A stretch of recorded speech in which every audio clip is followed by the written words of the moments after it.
عزیزان گرامی، اس کے بعد پھر بے انتہا امام پہ ظلم کیا گیا. متوکل نے خود اپنے بھائی سے کہا کہ ان کو زہر دے دو اور تاکہ ان کی شہادت ہو جائے. عزیزان گرامی، جب امام محمد تقی علیہ السلام کی شہادت ہو رہی تھی تو امام علی نقی علیہ السلام صرف 8 برس کے تھے، اور امام محمد تقی علیہ السلام کی والدہ زندہ تھیں اور وہ مدینے میں تھی. تو امام علی نقی علیہ السلام نے رو کے اپنی دادی سے کہا دادی اماں، آج میرے بابا کی شہادت کا دن ہے. تو جناب صدیقہ خاتون رونے لگیں. کہا بیٹا ایسا مت کہو، میرا 25 برس کا جوان بیٹا ہے. کہا دادی اماں، وہ جو اللہ کا ایک فرشتہ ہے جو امام کے ساتھ رہتا ہے نا، وہ اب میرے پاس آ گیا ہے. اس کا مطلب ہے میرے بابا کی شہادت ہو گئی ہے. میں آپ سے سوال کروں، کسی ماں کو اگر بیٹی کی شہادت کی خبر ملے تو کیا حالت ہو گئی ہوگی؟ روایت کے الفاظ ہیں، جناب صدیقہ خاتون بے انتہا رونے لگیں، تڑپنے لگیں، اور ایک ہی دلاسا تھا، وہ ان کا پوتا، وہ جو 2 پوتے اور 1 پوتی تھی، ان کو سینے سے لگایا، پیار کرنے لگی، رونے لگیں. کہا کہ میرا بیٹا مارا گیا. بچپنے سے یتیمی اس طرح سے امام علی نقی السلام نے دیکھی ہے. میں سوال کروں، یتیمی کیسی بلا ہے؟ یہاں تک کہ پیغمبر اسلام فرماتے ہیں یتیم بچے کے سامنے اپنے بچے کو پیار نہ کرو. پوچھا کیوں مولا؟ کہا کیونکہ جب وہ دیکھتا ہے نا کہ کوئی اپنے بچے کو پیار کر رہا ہے تو اس کا دل ٹوٹ جاتا ہے. عزیزان گرامی، روایت کے الفاظ یہ ہیں کہ جب پہلی عید آئی تھی نا امام حسن مجتبیٰ کی شہادت کے بعد، یہ مسلسل جب عید آیا کرتی تھی تو امام حسین علیہ السلام جنت البقیع اپنے بھائی کی قبر پہ جایا کرتے تھے، تو اپنے بچوں کی انگلی پکڑتے تھے لیکن سر پہ ہاتھ نہیں رکھتے تھے. تو کبھی کسی نے پوچھا اتنا پیار کرتے ہیں تو آپ بچوں کو کیوں نہیں پیار کرتے؟ کہا جب میں قاسم کو دیکھتا ہوں تو مجھے احساس ہوتا ہے کہ میرا بھتیجا کبھی یتیمی کا احساس نہ کرے، اپنے بابا کو یہ محسوس نہ کرے میرا باپ سر پہ نہیں ہے، اس لیے میں اس کی محبت میں اس کو زیادہ پیار کرتا ہوں، اسے سینے سے لگاتا ہوں، اس کے سر پہ ہاتھ رکھتا ہوں، اپنے بچوں کے سر پہ ہاتھ نہیں رکھتا، تاکہ میرے بھتیجے یتیم بھتیجوں کو یہ محسوس نہ ہو کہ دیکھو ہمارے جو چچا زاد بھائی ہیں ان کے سر پہ ہاتھ رکھنے والا ہے لیکن ہمارا باپ سر پہ موجود نہیں ہے. عزیزان گرامی، یتیمی عجیب چیز ہے. امام علی نقی علیہ السلام نے 8 برس کے سن سے یتیمی دیکھی اور مسلسل یہ دیکھتے رہے کہ ہر طرف سے ظلم ہوتا رہا امام علیہ السلام پہ.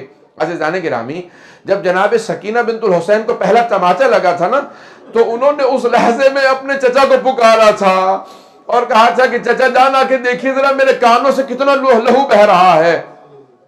عزیزان گرامی، ایک سوال کروں گا کہ اب ذرا ایک مرتبہ تصور کیجئے، وہ امام علی نقی علیہ السلام جو 8 برس کے سن سے مسلسل اپنے بابا کو محسوس کرتے ہوں کہ میرے بابا کہاں پہ کاظمین کے اندر شہید ہوئے، وہاں پہ ان کو دفنایا گیا.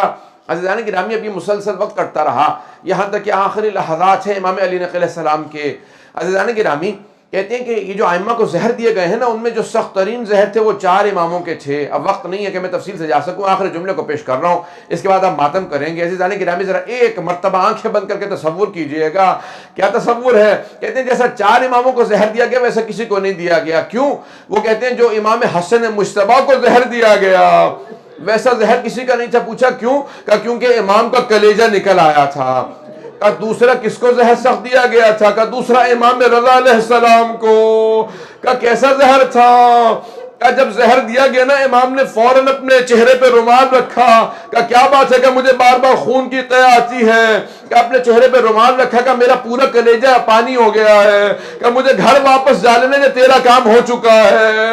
عزیزان گرامی، 2 اور امام، ایک امام علی نقی علیہ السلام، آپ کے بیٹے جب امام حسن عسکری علیہ السلام قریب میں موجود تھے، کہا بیٹا مجھے سہارا دے کے بٹھا دو، میرے اجداد رسول خدا علی مرتضی سب آ گئے میرے لینے کے لیے، میری دادی زہرا موجود ہے.